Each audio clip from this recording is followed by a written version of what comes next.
Kuha sa video ni Bayan Patroller Bong Bufete ang bagsik ng bagyong Ulysses sa barangay Poblasyon, Malinaw, Albay kaninang tanghali. Halos yero ng garahe ni Bong. Wala pa rin kuryente sa lugar mula pa noong manalasa ang bagyong Rodi. Sa video naman ni Bayan Patroller Ranilo Ebron, itinali na ng mga residente ang bubong ng kanilang mga bahay sa barangay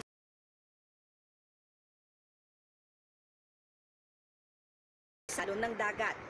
Nagdulot naman ng rock slide ang mga pag-ulan sa Palapag Mapanas National Highway na sakop ng Barangay Nipa at Barangay Maragano sa Palapag Northern Samar.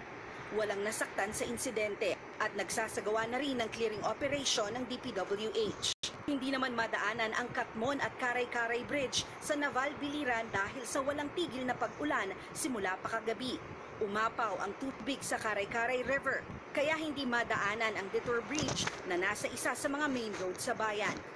Natumba naman ang malaking puno ng mahogany sa Barangay Laray sa Javier Leyte kaninang madaling araw. Pansamantalang hindi madaanan ng mga sasakyan ang nasabing kalsada pero natanggal na ito bago magtanghali kanina. Sa Barangay Bayabas, Labo, Camarines Sur, alas 2 pa lang ng madaling araw kanina, nagising na si Bayan Patroller Mary Grace Badilla sa lakas ng hangin at ulang dala ng bagyo.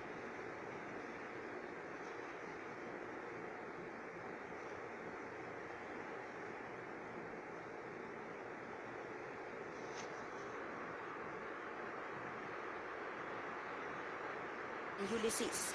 Malakas na hangin at ulan din ang naranasan sa Santa Maria, Lagonoy, Camarines Sur. Sa